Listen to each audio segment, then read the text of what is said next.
आजानुलम्बितं भुजौ कनकवदातौ संकीर्तनेकपितरौ कमलायताक्षौ विश्वम्भरो द्विजवरो युगधर्मपालौ वन्दे जगत्प्रियकरौ करुणावतारौ नमस्त्रिकालसत्याय जगन्नाथसुताय च सभृत्याय सपुत्राय सकलत्राय ते नमः। ॐ अज्ञानतिमिरन्धस्य ज्ञानाञ्जनशलाकया चक्षुरुन्मिलितं येन तस्मै श्रीगुरुवे नमः। श्रीगौराङ्ग नित्यानन्द श्री अद्वैतचन्द्र गदाधर श्रीवासादि गौरभक्तवृन्द वाञ्छाकल्पतरुभ्यश्च कृपा सिन्धुभ्येव च पतितानां पावनेभ्यो वैष्णवेभ्यो नमो नमः। हरे कृष्णा कृष्णा कृष्णा हरे हरे हरे राम राम राम हरे हरे। तो कल हम लोग श्रीमन महाप्रभु की नवद्वीप जो संकीर्तन लीला है उन पे चर्चा कर रहे थे, खास करके उनके जो अद्वैताचार्य के साथ संबंध हैं और अद्वैताचार्य के चरित्र को, अद्वैताचार्य की भक्ति का जो उन्होंने प्रकाश किया। आज भी उसी लीला को आगे चैतन्य भागवत में बताया गया कि जैसे श्रीमन महाप्रभु को जो बाकी लोग बाहर थे वो बोला करते थे कि भाई आप क्या करते हो अंदर, हम आपकी शिकायत करेंगे, राजा को बताएंगे, ये करेंगे वो करेंगे। तो महाप्रभु का हमने पूर्व चरित्र देखा। शुरू में तो वो अपना विद्या विलास दिखाते ही थे। वो तो हालांकि उन्होंने जो विद्या ली थी वो विद्या उन्होंने व्याकरण शास्त्र में ली थी, पर ऐसा बोला जाता था कि चाहे और भी कितने अलंकार शास्त्र हो या कोई भी हो, वो सब में सारे भट्टाचार्य वगैरह जितने भी हो उन सबको परास्त किया करते थे अपने विद्या विलास के समय। तो आज जब ये सब लोग शिकायत करते कि भाई हम लोग राजा से शिकायत करेंगे, क्योंकि यवन राज है, तो यवन राज में जितने राजा वगैरह सब हैं वो यवन है, तो वो उस समय इतना खुले से जैसे आज हम लोग संकीर्तन करते हैं, ये कथा करते हैं, ऐसे नहीं हुआ करता था, अलाउड नहीं था ऐसे, क्योंकि यवन राज था। तो वो बोलते थे, वो इस भाव से बोलते थे कि हम तुम्हारी राजा से शिकायत करेंगे, राजा को बताएंगे तुम्हारे बारे में और ये करेंगे। तो महाप्रभु बोलते एक तिनके जितना भी ध्यान नहीं देते थे ऐसे लोगों पे, और बल्कि जब कोई ऐसा बोलता तो वहाँ पे श्रीमन महाप्रभु अपना गंभीर स्वभाव जो है वो उधर ना दिखाते, उधर तो और चंचलता से बोलते हाँ हाँ हाँ हाँ जाओ राजा को बोलो, बिल्कुल बोलो, बोलना ही चाहिए। आज तक क्यों नहीं बोला तुमने? अभी तक मुझे बोल रहे हो कि राजा को बोलूँगा। अरे हम इतना पढ़ लिख गए, सब कुछ हो गया, हमें तो कब से ये इंतज़ार था कि भाई राजा आए हमारे बारे में पूछे कि कौन है इतना पढ़ा लिखा यहाँ पे, ज़रा हमारी थोड़ी चर्चा हो। सब लोग मुझे बच्चा ही समझते हैं, अभी तक भी कोई पूछता ही नहीं है। तो इतना हमने विद्या जो अर्जित करी है, राजा तक तो पहुँचनी चाहिए। जाओ जाओ जाओ राजा को बताओ, सबको बताओ कि एक बहुत बड़ा पंडित यहाँ पे निमाई नाम का रहता है, ताकि हमारी थोड़ी ख्याति अब होनी भी चाहिए। आप लोग हमारी ख्याति करोगे, करो। तो वो लोग बोलते कि बेटे ख्याति करने नहीं जा रहे, तुम जो ये संकीर्तन करते हो ना, ये आके वो सारा बंद करा देगा। बोलते अजीब, बंद कराने वाले मर गए जितने संकीर्तन करने वाले, तुम जाओ तो सही और देखो फिर राजा भी अगर तुम्हारा हमारा फैन ना हो गया तो। इस प्रकार से श्रीमन महाप्रभु उनको बोला करते। पर भीतर से किसी भी जैसे वैष्णव को, किसी भी आचार्य को खराब तो लगता ही है कि जब इस प्रकार के अभक्त के साथ संभाषण होता है तो उनके सामने तो उन्हीं की भाषा में ऐसा बोलते कि वो लोग विचलित हो जाते कि देखो हम आप कोई डराने आए और दूसरा बंदा डरे ही नहीं, और वो ऐसा दिखाए कि हाँ करो, क्यों नहीं कर रहे, अब तक क्यों नहीं कर रहे, अभी तक क्यों मुझे धमकी दे रहे हो कि राजा को बताओ, आज तक क्यों नहीं बताया। तो इस प्रकार से अगर बोलो तो उनका हौसला पस्त हो जाता है। लेकिन जो वैष्णव हैं, जो भक्तजन हैं, उनका हृदय दुखता है कि ये कैसे इतना विषयी जीव हैं, कितने अवैष्णव, कितना अभद्र व्यवहार इनका कैसा है। तो उस आचार्य बुद्धि से वो लोग थोड़ा श्रीमन महाप्रभु को बुरा लगता था कि ये अभी तक भी कैसी इनकी सोच है, ये क्यों नहीं बदलते, क्यों भगवान हरि इन पे कृपा नहीं कर रहे। तो इस भाव से वो वापस आए। उनको तो अच्छे तरीके से उत्तर प्रत्युत्तर हुआ, पर जब वापस आए तो उन्होंने आज आचार्य जो श्रीवास पंडित थे, उनको बोला कि चलो आज और अच्छे से जोर से संकीर्तन करेंगे, क्योंकि आज मेरा अवैष्णवों के साथ संभाषण हुआ है। तो उनके साथ संभाषण से मेरे हृदय में बड़ी विकलता हो रही है, बड़ा गंदा लग रहा है, तो इसलिए आज और जोर की संकीर्तन करना होगा। और बोलते, जब उन्होंने फिर खूब जोर से, वैसे ही कीर्तन तो वैसे ही बड़ा जोर से होता था, बोलते थे जो ये आकाश की सतह है वो भी पार कर जाती थी उनकी जो हरि ध्वनि थी। दो ही चीज़ें जो हैं वो ब्रह्मांड की सतह पार करके बोलते ऊपर गई है। एक श्री कृष्ण जब आए तो जब वो वेणु बजाते थे वो, और एक हरि नाम संकीर्तन जो श्रीमन महाप्रभु किया करते थे। इन्होंने ब्रह्मांड की सतह को भी फाड़ के ऊपर चले गए, इनकी ध्वनि जो है। तो आज पाखंडियों के साथ संभाषण हुआ कह के श्रीमन महाप्रभु ने और जोर का संकीर्तन प्रारंभ किया। पर और जोर से भी संकीर्तन करने के बाद श्रीमन महाप्रभु ने फिर बोला कि पता नहीं क्यों आज फिर हृदय में वो प्रसन्नता, वो उत्साह नहीं आ रहा। शायद आज मेरा बहुत खराब हुआ जो उन पाखंडियों के साथ मेरा ऐसा संभाषण हुआ। मानो जैसे अपनी लीला से श्रीमन महाप्रभु ये बताना चाह रहे हैं कि हम लोग कितने आसानी से और बिना इस पे ध्यान दिए कितना अवैष्णवों के साथ, विषयी लोगों के साथ हम लोग कैसे संभाषण करते हैं। और बिल्कुल भी हम लोग इस बात का चिंतन नहीं करते, ध्यान नहीं देते कि हमारा भजन इससे खराब होता है। हम ये ध्यान ही नहीं देते। हम सोचते हैं बस हमारा अपना नियम पूरा हो गया तो उसके बाद जो मर्जी करो। तो विषयी तो हमसे बात करने नहीं आते। कितनी बार हम देखते हैं हम विषयों के पास जाते हैं, विषयों के पास भी जाते हैं और विषयियों के पास भी जाते हैं। तो ये कि कथा भी रोज सुन लेना, कीर्तन भी कर लेना, हरि नाम भी करना और अर्चना भी करना, गायत्री करना, योगपीठ करना, और फिर खाली समय में विषयों के चिंतन करना या विषयों की पूर्ति करना, विषय वासनाओं की। तो ये हम सोचते हैं कि ये लाइफ बड़ी अच्छी बैलेंस्ड लाइफ है कि वो भी चल रहा है सुबह सुबह, शाम को अपना विषय वार्ता भी चल रही है सब, पर ये बैलेंस्ड नहीं है। यही श्रीमन महाप्रभु बताना चाहते हैं। जो श्रीमन महाप्रभु की कोटि के व्यक्ति भी ये प्रकाशित कर रहे हैं कि भाई आज मेरा विषयों के साथ, पाखंडियों के साथ मेरी वार्ता हो गई तो मेरा मन खराब हो गया। तो हम लोग किस खेत की मूली हैं? हम क्या हैं कि हम सोचें कि भाई हम कुछ भी कर सकते हैं और फिर सुबह उठेंगे और फिर हम वो करेंगे, फिर हरि नाम लेंगे तो फिर सब सही हो जाएगा। या हम बड़ी आसानी से दूसरों को बेवकूफ़ बनाते हैं और अपने को भी ये कह के कि भाई वो तो मेरा स्थाई तो देखो वही है जो हम भजन कर रहे हैं, सब कर, ये तो ऐसे बीच बीच में थोड़ा मनोरंजन के लिए चलते। नहीं, ये मनोरंजन नहीं है। विषयी लोगों के साथ वार्तालाप करना, मनोरंजन करना या अपने मन को विषयों में आसक्त करना, ये कतई बिल्कुल बर्दाश्त करने लायक नहीं है। ये मना किया है श्रीमन महाप्रभु ने। इससे नुकसान होगा ही हो। ऐसा नहीं हो सकता कि ये भी कर रहे हैं और हमारा भजन सुचारू रूप से चल रहा है। मैंने अपने जीवन में भी एक्सपीरियंस किया है कि जब ये चीज़ रुक जाती हैं, जब विषय वार्ता, विषयी लोगों के साथ संबंध कट जाता है, जब हम विषयी चीज़ों में अपना मन लगाना बंद करते हैं, तो जो भजन चलता है तब रियलाइज़ होता है वो डिफरेंस क्या है, जो पहले भजन चल रहा था और अब भजन चल रहा है। ऐसे चलते चलते पता नहीं लगता कि भाई कुछ खराब हो रहा है, पर जब वो हम रोक देते हैं विषय वार्ता, जब अपने मन को विषयों में लगाना, तब रियलाइज़ होता है कि अच्छा अब क्लियर डिफरेंस समझ में आया, जब उसमें चल रहे थे और अब जो इसमें चल रहे हैं।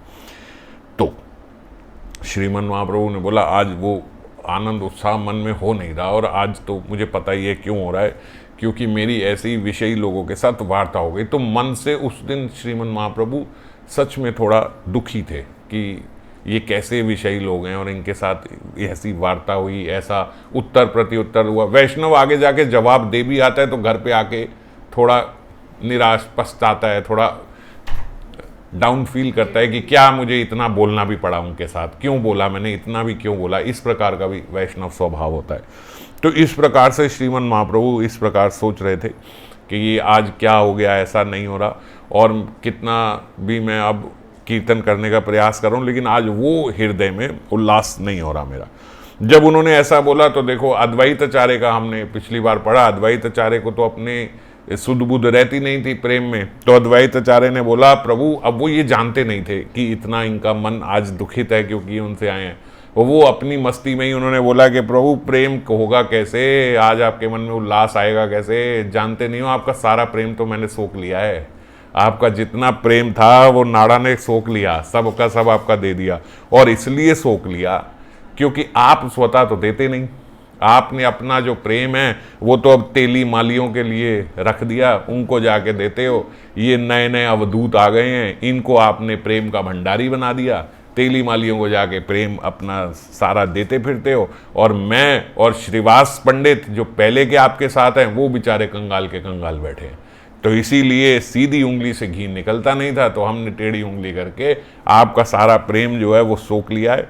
और यदि आप मुझे अपना प्रेम योग नहीं दोगे तो मैं आपके सब प्रेम को ऐसे ही और खींचता रहूंगा, और आप देख लेना आपका सारा हृदय का जो प्रेम है वो मेरे भीतर आ जाएगा। अब ये उन्हें प्रेम सुध बुध नहीं है, नाच रहे हैं अद्वैताचार्य। अब कई बारी हम लोग ऐसा देखते हैं ना कि जब हम आपस में भी वैष्णवजन मजाक करते हैं तो करने को कितने कितने मजाक कर जाएं, सामने वाला बुरा नहीं मानता। पर कितनी बार ऐसे होता है कि सामने वाले का जो आगे पीछे का तो नहीं जानते, अब आज घर से वो थोड़ा ऑफ ही होके आया है और हमने उसी स्पीड में मजाक किया जिस स्पीड में हम हमेशा किया करते हैं, तो हम आपस में भी देखते हैं कई बार थोड़ा वैष्णव उस दिन रुष्ट हो जाता है। अब वो रुष्ट इसलिए हो गया क्योंकि हमें तो पता नहीं है ना आज उसका टेम्परेचर क्या चल रहा है, तो हमने उसी टेम्परेचर से मजाक कर दिया और वो रुष्ट हो गया। तो उसी प्रकार से बोलते श्रीमन महाप्रभु आज थोड़ा मन से ऐसे थे ही कि आज मेरे मन में वो उल्लास नहीं हो रहा। नहीं तो देखो जब उनके श्रीवास आंगन में बोलते उनकी सास आई थी श्रीवास पंडित की, तो प्रभु क्या नहीं जानते थे? क्या भगवान को नहीं पता, श्रीमन महाप्रभु को नहीं पता कि यहाँ कोई आया हुआ है? वो जानते थे, इसीलिए वो बार बार बोल रहे कि देखो कोई ऐसा होगा जिसे नहीं होना चाहिए, देखो कोई ऐसा होगा। तो उन्होंने उनको श्रीवास पंडित ने ढूंढ के निकाल दिया। बस उन्होंने अपने मुख से नहीं बोला कि भाई आपकी सास आई हुई है। पर आज जो है, आज तो प्रभु दुखी ही हैं कि भाई मेरा उनके साथ ऐसा हुआ, वार्तालाप हुआ, मेरे मन में वो प्रेम नहीं आ रहा है। तो और जब अद्वैताचार्य ने और बोल दिया कि भाई हमने आपका प्रेम सोख लिया है, तो बोलते ऐसा ही फिर लगने भी लगता है। जैसे एक उदाहरण से अगर समझें तो अद्वैताचार्य का हले कोई ऐसा तात्पर्य नहीं था कि हमने आपका प्रेम रोक लिया, वो तो मजे मजे में। बल्कि अगर देखें तो उन्होंने अद्वैताचार्य ने आज भी श्रीमन महाप्रभु की कीर्ति ही बढ़ाई है। उन्होंने श्रीमन महाप्रभु को भक्त नहीं भगवान कहकर एक तरीके से प्रकाशित किया कि आप अपना प्रेम जो है वो तेली मालियों को दे रहे हो। तो अपना प्रेम तेली मालियों को दे रहे हो का कहने का क्या तात्पर्य है कि एक तो तेली मालियों से कोई द्वेष नहीं है। जब हम ये कहते हैं ना तो हम एक उसकी क्वालिटी को प्रकाशित कर रहे हैं। उसकी क्या क्वालिटी को प्रकाशित कर रहे हैं कि देखो आपका अवतार, आपने छोटे छोटे तेली मालियों तक को प्रेम दे दिया। कोई ऐसा थोड़े है कि अद्वैताचार्य के प्राण है नित्यानंद प्रभु, तो वो प्राण है तब भी। लेकिन हम ये कई जगह आगे देखेंगे कि इनमें कई बारी प्रेम कलह होती थी नित्यानंद प्रभु और अद्वैताचार्य में। मजे मजे में ये दो वैष्णव लड़ पड़ते थे। जैसे यहाँ भी हम देखते हैं ना अपने ग्रुप में कि एक दो वैष्णव ऐसे हैं कि वो एक दो आपस में एक दूसरे की खिंचाई करते रहेंगे।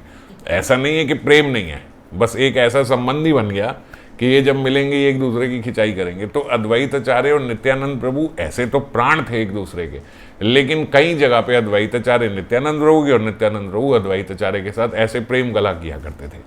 तो उस प्रेम कला में उन्होंने बोला कि ये क्या देखना अवधूत कहाँ से कोई आया है। वो कई बार ऐसे बोलते थे, इसको साथ बिठाते हो, इसको खिलाते हो, ना इसकी जाति का पता है ना पाति का पता नहीं, कहाँ से आया है, कौन सी जगह से ये दीक्षित है, नित्यानंद जो है ये कहाँ कौन से परिवार का है, कुछ नहीं पता आपको, बस इसको अपने साथ करते हो। तो उस मजे मजे में ही उन्होंने तेली मालियों का उनका अर्थ था जैसे जगाई मदाई तक को दे दिया। तो उसको उन्होंने बोला कि पता नहीं कौन से तेली मालियों के मोहल्ले में जाके किस किस को जाके आप प्रेम दे रहे हो। तो अब दूसरे एंगल से देखो तो उनको उनकी एक गुण को प्रकाशित कर रहे हैं, उनकी कृपा गुण को प्रकाशित कर रहे हैं कि इस युग में तो आपने कोई बख्शा ही नहीं कि कहाँ बड़े से बड़े अवधूत और छोटे से छोटे तेली माली तक को बराबर प्रेम देके अपने साथ बिठा रहे हो। इस प्रकार से वो करना चाहते हैं। और अपने लिए जो बोल रहे हैं कि मैं कंगाल रह गया, तो ये भी एक वैष्णव हृदय में जैसे होता ही है ना कि अपने को हमेशा वो दीनहीन ही मानता है। तो उस भाव से, हालांकि अभी हमने कल ही देखा कि इनको महाप्रभु ने बोला आप तो भंडारी हो भक्ति के, मगर अब आज ये क्या कह रहे हैं, हम कहाँ, आपने तो अवधूत को भंडारी करा हुआ है। हमेशा ऐसा लगता है कि कमी है, तो हमारे भीतर हमारे हृदय में प्रेम कमी है, ऐसा ही लगता है हमेशा सबको। तो इन्होंने जैसे बोलते, जैसे उदाहरण था अगर समझें तो जैसे एक कंगाल व्यक्ति जो है वो कंगाल व्यक्ति अगर राजा को बोले कि भाई थोड़ा धन दे दो, राजा नहीं दे, तो कंगाल कह दे अगर तुम नहीं दोगे तो मैं तुम्हारा सारा धन छीन लूंगा, सारा का सारा करके मैं राजा बन जाऊंगा और देखना तुम भिखारी बन जाओगे। तो हालांकि वो कंगाल राजा का सारा धन ना ले सकता है, ना उसको भिखारी बना सकता है, लेकिन बोल जो रहा है उससे केवल उसकी भक्ति से उत्पन्न दैन्यतावश उनकी जो एक प्रेम प्राप्ति के लिए व्याकुलता है, जो वो ये कह रहे हैं कि श्रीवास और मैं तो कंगाल रह गए। अब भक्त भी कभी भक्ति से तृप्त थोड़ी हुआ है, क्योंकि भक्त अगर भक्ति से तृप्त हो जाए, वो ये सोचे कि अब तो मेरे पास बहुत भक्ति हो गई, अब तो मैं बहुत कर लेता हूँ, मेरी इतनी माला होती बहुत होती है। तो ऐसा बताया गया है कि अगर ऐसा कोई समझे तो समझो उसकी भक्ति की हानि हो रही है, कम हो रही है भक्ति, जो वो ये सोच रहा है कि मैं तृप्त हो गया। अतृप्ति तो गहना है वैष्णव का, आभूषण है। तो उसी अतृप्ति में उन्होंने बोला कि भाई हम रह गए, आप चले गए, हम कंगाल रह गए, आप उनको दे रहे हो, और जब आप हमें नहीं दे रहे थे तो इसलिए मैंने आपका सारा प्रेम सोख लिया, मैंने खींच लिया आपका सारा प्रेम जो है। अब आज श्रीमन महाप्रभु थोड़े लो मूड में थे, क्योंकि वो ऐसे ही संभाषण हो गया था अवैष्णव के साथ। तो बोलते श्रीमन महाप्रभु ने उन्होंने जब वो मस्ती मस्ती में ये सब बोले जा रहे और बोलते बोलते बोलते ताली बजा बजा के अद्वैताचार्य नृत्य कर रहे हैं कि देखो इनको प्रेम नहीं मिलेगा, देखो ये रह गए सूखे, अब नहीं आएगा प्रेम इनके अंदर, इनका सारा प्रेम मेरे हृदय में आ गया है, और ऐसे बोल बोल के नाचे जा रहे। तो श्रीमन महाप्रभु ने उस दिन बोलते उनको कुछ जवाब नहीं दिया, इस बात का कुछ जवाब नहीं दिया, और वहाँ से भाग के चले गए। जब बिना कुछ जवाब दिए भाग के चले गए तो सब वैष्णवों को बड़ा बुरा लगा। पीछे पीछे नित्यानंद प्रभु भी बड़ी जोर से भागे और हरिदास ठाकुर भी भागे। अब हरिदास ठाकुर जी को नित्यानंद प्रभु ने ट्रेंड कर ही दिया था भागने का जब वो जाते थे साथ में। तो हरिदास ठाकुर, और जबकि हरिदास ठाकुर जी वृद्ध थे, लेकिन नित्यानंद प्रभु के साथ उसी स्पीड से श्रीमन महाप्रभु के साथ साथ भागे, और देखा श्रीमन महाप्रभु ने जाके निराशा में आगे जाके गंगा में छलांग मार दी। और जब उन्होंने गंगा में छलांग मार दी तो पीछे पीछे नित्यानंद प्रभु ने भी छलांग मारी और हरिदास ठाकुर जी ने भी छलांग मारी। और पकड़ते कैसे, अब एक व्यक्ति ने बिल्कुल अपने आप को छोड़ दिया है और डूबने के लिए उससे ही अपने छलांग मार दी, कैसे पकड़ा जाएगा? बोलते जल्दी जल्दी में हड़बड़ी ने नित्यानंद प्रभु ने उनके बाल पकड़ लिए श्रीमन महाप्रभु के, और हरिदास ठाकुर जी ने उनके जाके चरण पकड़ लिए और ऐसे पकड़ के उनको गंगा के तट पे लेके आए। जब गंगा के तट पे लेके आए तो प्रभु बोले तुम दोनों ने मुझे क्यों पकड़ा, क्यों बचाया, मुझे मर जाने दो मुझे, जब मेरे अंदर से सारा प्रेम खत्म ही हो गया तो अब क्या लेके रहूँगा मैं, मेरे पास क्या रह गया? देखो आज तुमने सुन ही लिया, नाड़ा ने बोल ही दिया कि उसने मेरा सारा प्रेम सोख लिया है, तो अब मेरे पास कुछ रह ही नहीं गया, प्रेम शून्य इस शरीर को रख के मैं क्या करूँगा? अब देखो है थोड़े ना ऐसा कुछ, वो अपनी मस्ती में बोल रहे थे। और जब मैं ये पढ़ भी रहा था तो मेरे को वो अंतर्निष्ठ राजा की कथा याद आ गई। भक्तमाल में अंतर्निष्ठ राजा की भी ऐसे ही कथा है, एक शॉर्ट में आपको बता देता हूँ, कई लोग तो जानते ही होंगे। अंतर्निष्ठ राजा की कथा भक्तमाल में बताई गई। उसमें क्या है, उनकी जो पत्नी थी, रानी थी, वो बड़ी अच्छी भक्त थी, बहुत अच्छी भक्त थी, और वो हमेशा राजा को, अपने पति को बोलती कि आप भक्ति करा करो, आप भगवान का नाम लिया करो। ये राजा बोलता भाई मेरे पास ये सब करने का समय नहीं है, मेरे पास राज कार्य है इतना सारा, मेरे को प्रजा है, सबको देखना है, मैं ये सब करने बैठूंगा भक्ति तो ये कौन देखेगा राज कार्य, आप करो, आपसे जो बने वो करो, आपकी जो सहायता मेरी चाहिए मैं करूँ। तो बोलते पूरा राजा उनको सहयोग करते भजन करने, 24 घंटे भजन करने के लिए राजा उन्हें सहयोग करते, जो चाहिए होता देता। मगर रानी के भीतर तब भी ये दुख रहा कि मेरा पति भक्त नहीं है। तो मेरा पति भक्त नहीं है, इसके लिए वो बोलते कि ये जीता मरता एक सा है, क्योंकि जो व्यक्ति भजन नहीं कर रहा वो क्या कर रहा है, क्या राज कार्य में अपने आप को लगा के रखा है, ये रखा है। हालांकि वो उसे फैसिलिटेट करते राजा, लेकिन तब भी रानी प्रसन्न नहीं थी। ऐसे लगता था कि जब भक्ति नहीं है तो फिर क्या जो ये कर रहे हैं। तो एक बार की बात है, मैं ये आपको छोटे में सुना रहा हूँ। तो एक बार राजा और रानी दोनों सो रहे थे और राजा के मुख से रात में निकला हा गोविंद। जब रानी ने सुना कि राजा के मुख से निकला हा गोविंद, ये तो कभी भगवान का नाम लेता ही नहीं, मैंने इतने साल इसके साथ रही, आज तक कभी इसने भगवान का नाम नहीं लिया, मेरे इतने कहने पे कभी नहीं किया।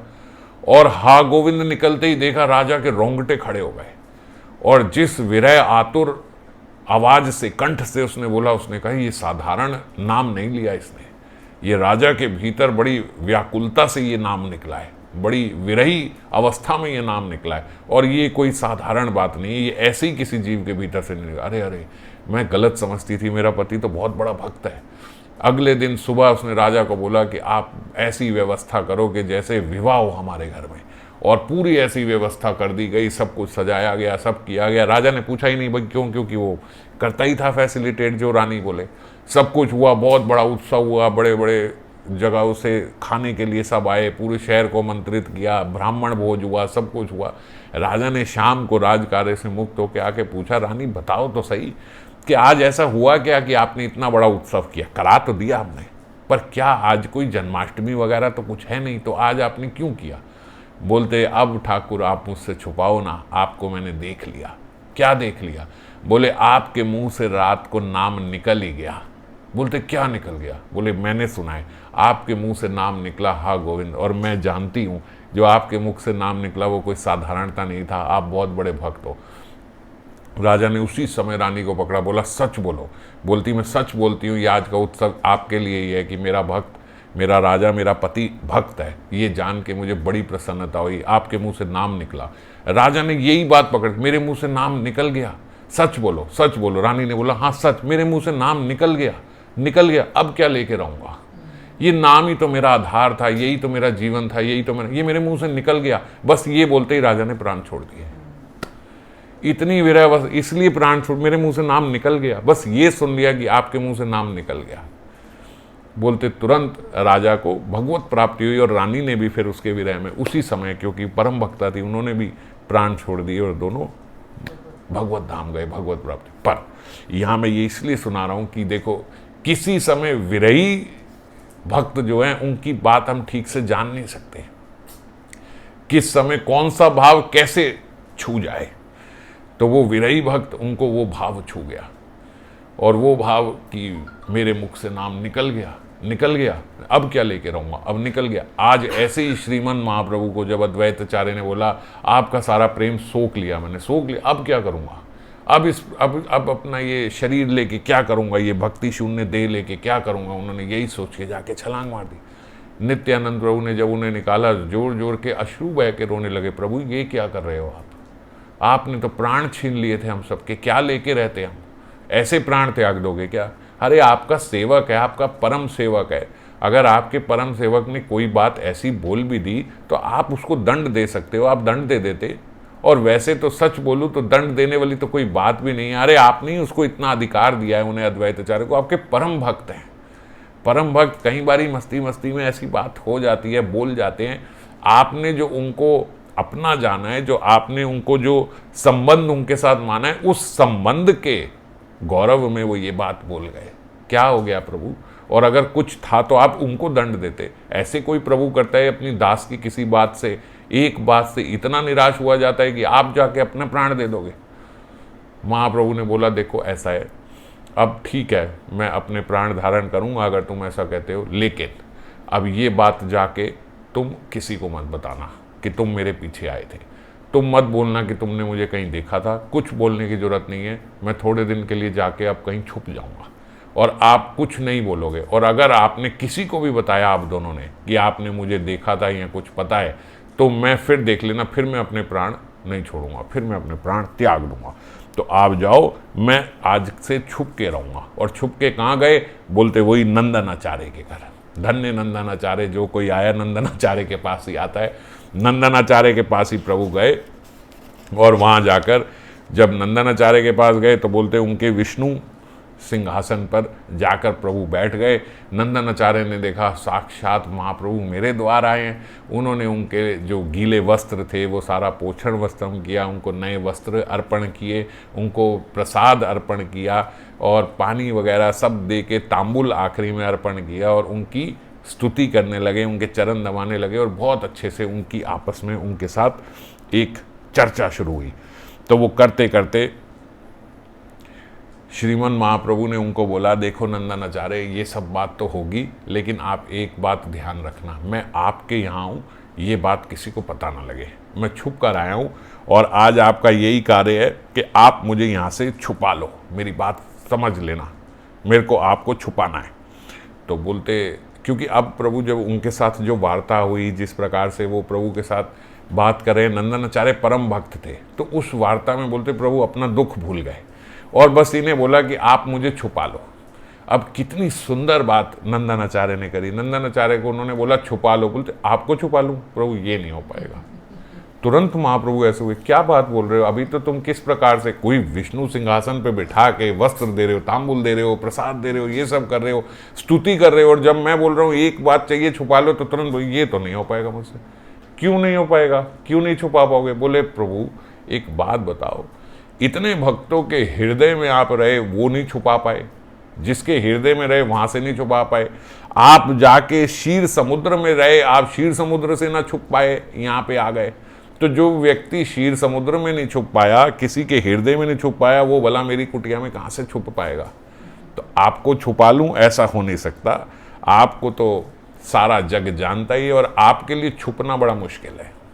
बड़े व्यक्ति के लिए छुपना बड़ा मुश्किल है, छोटा व्यक्ति कहीं भी जाके छुप जाए, बड़ा व्यक्ति नहीं छुप सकता। तो बोले आपको तो नहीं छुपा सकता, ये कार्य नहीं कर सकता।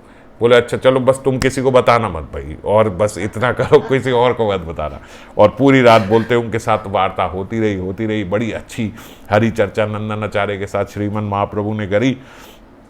जब रात भर वार्ता हुई तो प्रभु का हृदय जो है श्रीमन महाप्रभु का, वो तो कितना कोमल और निर्मल है, कितनी देर और देते, क्योंकि वहाँ अद्वैताचार्य और सब वैष्णव, यहाँ एक रात तो सिर्फ एक रात है, पर आप कल्पना भी नहीं कर सकते वहाँ उन वैष्णवों के बीच, जिनके बीच से आप सोचो हमारे घर का कोई व्यक्ति एकदम से निकल के चला जाए, और अब उसके वेयर अबाउट्स पता ही नहीं है, हमें पता ही नहीं वो कहाँ चला गया, कहाँ गया है, कहाँ, और आज तक कभी ऐसा नहीं हुआ। और वो भी कोई ऐसा वैसा नहीं, श्रीमन महाप्रभु ऐसे चले गए। अरे सारा हमारा जीवन वही है, सब कुछ उन्हीं से हो रहा है, ऐसे भाग गए भगवान। तो सब इतने निराश, वो बोलते एक रात जो नंदनाचार्य के यहाँ रहे वहाँ तो कल्पों बीत गए, ऐसा दुख। और अद्वैताचार्य जिसको, जो इतना प्रेमी व्यक्ति, जो इतना प्रेमी भक्त, जो भंडारी प्रेम का, उनको ये लगे कि मेरी वजह से भाग गए, क्योंकि सब तो ऐसे ही अद्वैताचार्य को देखे कि आपने बोला और वो चले गए। अद्वैताचार्य को ऐसे लगे कि मेरी वजह से भाग गए बेचारे। अद्वैताचार्य तो ऐसे हो गए कि जैसे प्राण ही नहीं है। एक रात सिर्फ ऐसे रहे, लेकिन एक रात बोलते कांपते रहे और बस लेटे रहे, बिल्कुल निष्प्राण से जैसे हो गए। सुबह यहाँ एक रात बीती, सुबह प्रभु का कोमल हृदय, उन्होंने नंदनाचार्य को बोला जाके श्रीवास पंडित को बुला लाओ। नंदनाचार्य हंसने लगे, छुप लिए छुपाने को बोल रहे थे। तो गए, श्रीवास पंडित को तुरंत जाके लेके आए। श्रीवास पंडित आए, श्रीवास पंडित जोर का रोने लगे कि ये क्यों किया प्रभु आपने, ये कोई तरीका है क्या, ये कोई विधि ऐसे भाग जाने की, आप जानते हो वहाँ क्या हाल हो रहा है। अच्छा वो शिव बोलते, श्रीवास ये सब छोड़ो, आप ये बताओ कि उनका आचार्य का क्या हाल है। आचार्य मतलब अद्वैताचार्य का क्या हाल है। श्रीवास पंडित बोले देखना, पूछते भी सबसे पहले उन्हीं का हो, भागे क्यों जब वो आपका इतना प्रेमी, और अभी भी सबसे ज़्यादा उनको, आप जानते नहीं हो उनकी हालत कैसी है। आप उनको देख के प्रभु मेरा हृदय कांप रहा है, उनको देख के, उनका हृदय देखा नहीं जा रहा, उनका दृश्य कैसे, क्या हुआ उन्हें। बोले तब से बस शरीर पड़ा है, प्राण तो पता नहीं कहाँ चले गए उनके, वापस आएंगे या नहीं कह नहीं सकता। नीचे गिरे पड़े जमीन पे और कांप रहे हैं, पूरी रात कांपते रहे, कुछ पता नहीं है उनको, कुछ समझ नहीं आ रही। आप चलो उनके पास, जल्दी से चलो। जब महाप्रभु ने ये बात सुनी तो कितनी देर रुकते, फटाफट बोले चलो अद्वैताचार्य के पास, लेके चलो मुझे अद्वैत के पास। अद्वैत के पास जाके बोले उसको, अद्वैत को, इनको श्रीवास पंडित को भी बोला चलो, मैं उसे अब दंड तो दे ही चुका हूँ, उसका दंड मिल चुका है। अब कहने को ऐसा ऊपर से बोल रहे हैं कि दंड दे दिया, अब अंदर से तो महाप्रभु का भी हृदय ऐसा हो गया कि अद्वैताचार्य कैसा होगा। रुक नहीं पाए, तुरंत फटाफट भाग के गए अद्वैताचार्य के पास। अद्वैताचार्य मूर्छित पड़े थे। अब देखो ऐसा होता है ना, जब दो मित्र होते हैं तो आपस में एक संबंध के कारण ऐसा भी होता है कि फॉर्मेलिटी से बोला नहीं जाता कि मैंने आपके साथ ऐसा किया, ये किया, ऐसे बोला नहीं जाता जो निकट के संबंधी होते हैं। तो वो अद्वैताचार्य को बोल रहे अब चलो, अब बहुत हो गया तुम्हारा, चलो उठो, मैं आ गया हूँ। तो अद्वैताचार्य ने ऊपर मुड़ के देखा कि ये है, तो एकदम से बोलते उनके शरीर की जो कंपन थी वो बंद हो गई। अब जान तो आ गई, प्राण तो आ गए, जब देख लिया कि ये यहीं पे है। अब जब देख लिया तो होता यही है, अब जब देख लो तो अब फिर क्रोध आता है। पहले तो यही होता है कि आ जाए एक बारी, अपने घर का जब कोई गायब हो जाए तो सबसे पहले व्यक्ति सोचते बस किसी तरीके से मिल जाए, और मिल जाता है तो चाहे पुत्र हो या कुछ हो, तो फिर लोग डांटते हैं, फिर उस पर क्रोध निकलता है कि ये हरकत की क्यों तुमने।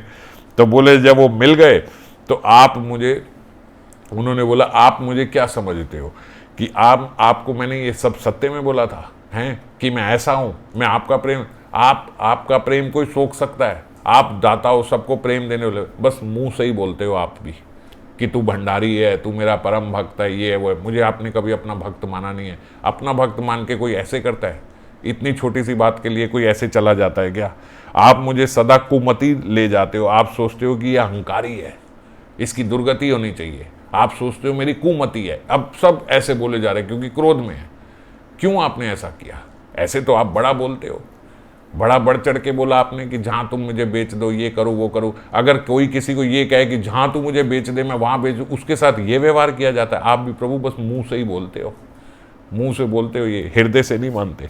अगर आप मानते हो तो अब ऐसा करो कि मुझे दास भाव दे के दासी पुत्र बना के अपने चरणों में रखो। आप ऐसे रखो कि आपकी दासी, अब यही तो अद्वैताचार्य चाहते हैं हमेशा से। ऐसे मत रखो मेरे को कि मैं आपका गुरु ही हूँ। दास भी नहीं, दासी पुत्र। ये दासी पुत्र इसलिए बोला जाता है क्योंकि दास कौन होता है? जिसको हम तनख्वाह देते हैं। नौकर कौन है? जिसको तनख्वाह देते हैं। पर अगर कोई नौकर जैसे हमारे घर रहता ही हो, कोई दास दासी रहती ही हो, शुरू में हुआ करता था, अब तो कहाँ दास दासियाँ।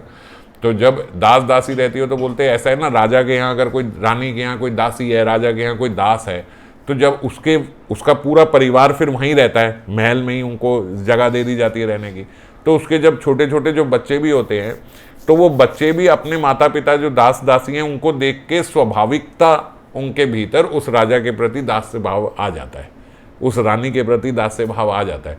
तो अब तनख्वाह तो दास दासी को मिल रही है, लेकिन वो छोटे छोटे बच्चे भी क्योंकि महल में रहते तो वो भी कार्य करते हैं दास दासी का, पर वो तनख्वाह नहीं लेते। इसीलिए ये प्रचलन है कि ऐसा बोला जाता है जब अतिशय भाव से बोल रहा हो कि दास नहीं, मुझे दासी पुत्र की तरह रखो। कि दास तो फिर पैसे लेता है कार्य करने के, पर दासी पुत्र को तो कोई पैसे भी नहीं मिलते, उसका तो स्वभाव ही है, शुरू से उसने देखा ही है कि सेवा करनी है। तो बोलते अपना दासी पुत्र बना के मुझे रखो। और ये क्रोध जो आपने आज किया है ना, इससे आपने ये तो दर्शा दिया कि मैं आपका प्रियतम नहीं हूं, मैं कोई आपका प्रिय भक्त नहीं हूं। ये तो आज आपने प्रभु दर्शा दिया। अब आप आ गए ठीक, बहुत अच्छा, लेकिन इस बात से अब चूक नहीं सकते कि आपने मुझे तो दिखा दिया कि ये अद्वैत बहुत दूर का व्यक्ति है। फिर श्रीमन महाप्रभु ने थोड़ा अपना ईश्वर भाव जगाते हुए ने बोला, देखो सुनो मेरी बात, एक राजा जब होता है ना तो उसका जो मंत्री और महामंत्री होते हैं, वो मंत्री और महामंत्री को राजा सारी शक्तियां दे देता है। जैसे शिव और ब्रह्मा को भगवान ने दे रखी है, जाओ तुम सृष्टि पूरी बनाओ, जाओ तुम सृष्टि का संहार करो, सब करो, मगर और वही महामंत्री आके राजा को बताता है मैंने आज ये कर दिया, ऐसे कर दिया, मैंने इतना कर वसूल लिया, ये लीजिए, आप ले लीजिए, सब कर लीजिए, करता धरता सब वही है। और सारी प्रजा जो नीचे की होती है, जो मंत्री के नीचे जितने सिपाही वगैरह सब हैं, वो सब उस मंत्री को भी राजा की तरह ही देखते हैं, क्योंकि करता धरता वही है, सब कुछ वही कर रहा है। राजा तो राजा है, लेकिन करता धरता सब महामंत्री है। पर वो बोलते जब राजा रुष्ट हो जाए अगर उस महामंत्री से, ऐसे तो करने को दिखता है कि राजा कुछ नहीं कर रहा, कर तो सब कुछ मंत्री रहा है, वही उसे लाके कर वसूल करके दे रहा है, वही सारा शासन देख रहा है, सब कुछ देख रहा है। पर जब राजा रुष्ट हो जाए तो वो एक छोटे से 2 पैसे के सिपाही से भी उस मंत्री की चाहे तो गर्दन कटवा दे, वो राजा चाहे तो उस पर शासन कर ले। समझ गए? तो तुम भी मेरे इसी प्रकार से मंत्री हो, राजा मैं हूं और तुम मंत्री हो। हालांकि तुम्हें संहार करने का और ये सारा दिया हुआ है, पर तब भी तुम मेरे शासन में ही हो। यही अद्वैताचार्य सुनना चाहते हैं। जो इस जगत में हमें ये खराब लगता है, डांट लगती है, वहां अद्वैताचार्य यही तो सुनना चाहते हैं कि हाँ मैं आपके शासन में हूं। तो और फिर श्रीमन महाप्रभु ने बोला कि देखो, लक्ष्मी आदि प्रियगण या शिव आदि देवगण भी श्री कृष्ण के दंड पाते हैं। वो भी अगर कुछ करे तो श्री कृष्ण के दंड पात्र है। तो दंड पात्र होने से कभी ये साबित नहीं होता कि वो परम प्रिय नहीं है, बल्कि अगर कोई कृष्ण का दंड पाता है तो वो उसका प्रियतम ही होता है, क्योंकि भगवान केवल अपने प्रिय लोगों को ही दंड देते हैं। दूसरों के साथ ऐसा दंड, दूसरों को दंड देने के लिए तो फिर यमराज है, वो दंड देते हैं उन्हें। समझ गए? पर भक्त जो होता है, जो अपना प्रियतम होता है, उसको भगवान स्वयं दंड देते हैं। वरना दूसरों के साथ दंड विधान नहीं है भगवान का, दूसरों के साथ तो वो भगवान है, दयानिधि है, वो और किसी को दंड नहीं देंगे। पर जिसको दंड देते हैं, तो ये श्रीमद् महाप्रभु ने आज बोला, जिसको प्रभु दंड दे दे समझो वो उनका सबसे प्रियतम व्यक्ति है। समझ गए? अब चुप करके खड़े हो और खाना खाओ, ये उसको अद्वैताचार्य को बोला। ऐसा जैसे ही बोला तो बोलते अद्वैताचार्य के अंदर जैसे नए प्राण आ गए, ताली बजा के खड़े हुए और फिर नृत्य करना शुरू कर दिया। बोले प्रभु ये बात आपने करी है। और सब जनों को बोला कि देखो सब सुन लो, मैं इनका प्रियतम हूं और दास हूं, ये बात आज अच्छे से समझो, मैं इनका दास हूं, मैं इनका प्रियतम हूं।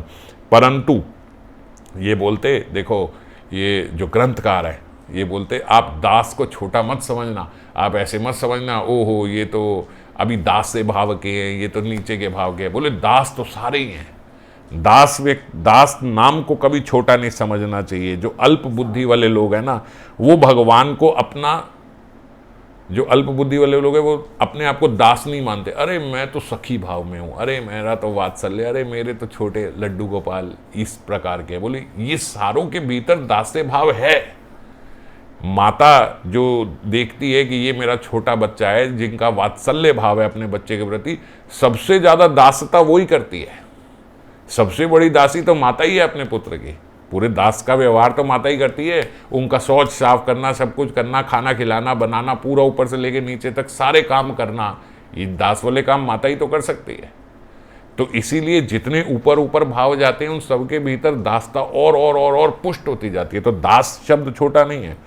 पहले जीव मुक्त होता है, फिर सब बंधन नष्ट हो जाते हैं, तब वह श्री कृष्ण का दास कहलाता है कि ये अब इनका दास हुआ। तो बोलते अद्वैताचार्य अति प्रसन्न होकर ताली बजा के नाचने लगे। और अब जितने सब लोगों का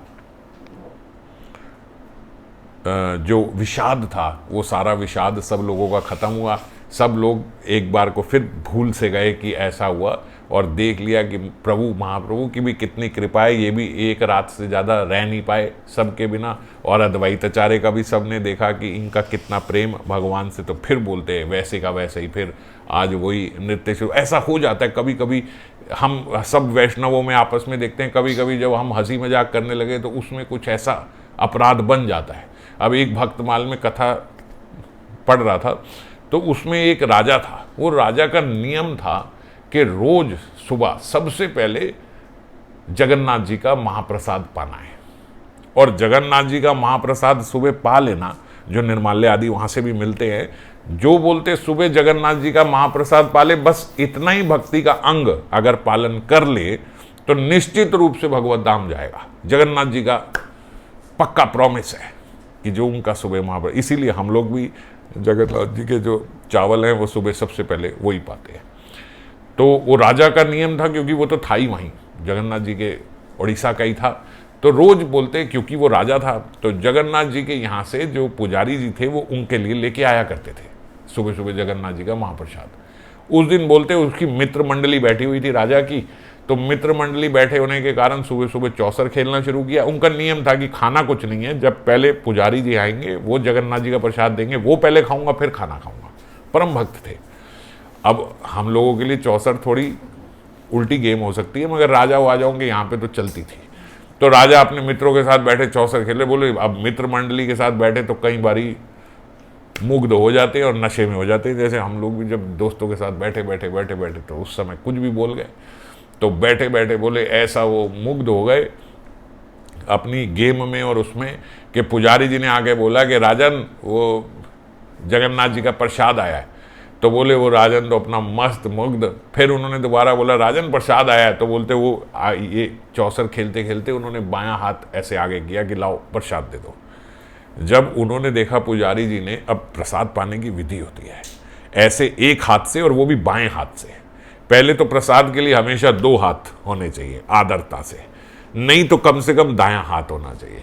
बाएं हाथ से प्रसाद लेना प्रसाद का बहुत बड़ा निरादर है। तो राजा ने बायां हाथ ऐसे पकड़ा, लाओ जल्दी दे दो। अब वो अपनी गेम खेल रहा।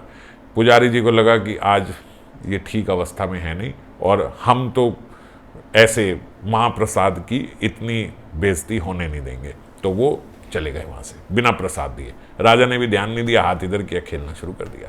जब खेल के बाद उन्होंने कहा अपने मंत्री को, भाई आज पुजारी जी नहीं आए, वो जगन्नाथ जी का प्रसाद नहीं आया, भूख लग रही है, अब कुछ खाना है। बोले महाराज वो तो आए थे। हाँ बोले आए थे, और आपने अपनी गेम खेलने के चक्कर में लेफ्ट हैंड आगे कर दिया, और जब आपने बायां हाथ पकड़ाया तो वो रुष्ट होकर चले गए, क्योंकि महाप्रसाद, तो उन्होंने बोला उनका आचरण तो ठीक था। राजा क्योंकि भक्त थे, राजा ने कहा उनका आचरण तो ठीक था, ऐसे बाएं हाथ में तो प्रसाद देना नहीं चाहिए। अब क्या करूं, अब बड़े चिंतित हुए, क्या करूं, पूरा दिन सोचते रहे, कुछ प्रसाद नहीं पाया उस दिन, क्योंकि जगन्नाथ जी का प्रसाद नहीं पाया। शाम को बोलते उन्होंने अपने वहाँ पे भक्तों की एक सभा बुलाई, और सारे भक्तों की सभा बुला के जो बड़े बड़े आचार्य थे, संत थे, महात्मा थे, उन सबसे पूछा कि एक बात बताओ, अगर किसी व्यक्ति से उसके शरीर के किसी अंग से भगवान के प्रति, भगवान के जो भक्तों के प्रति, भगवान के प्रसाद के प्रति अपराध हो जाए तो उसे क्या करना चाहिए।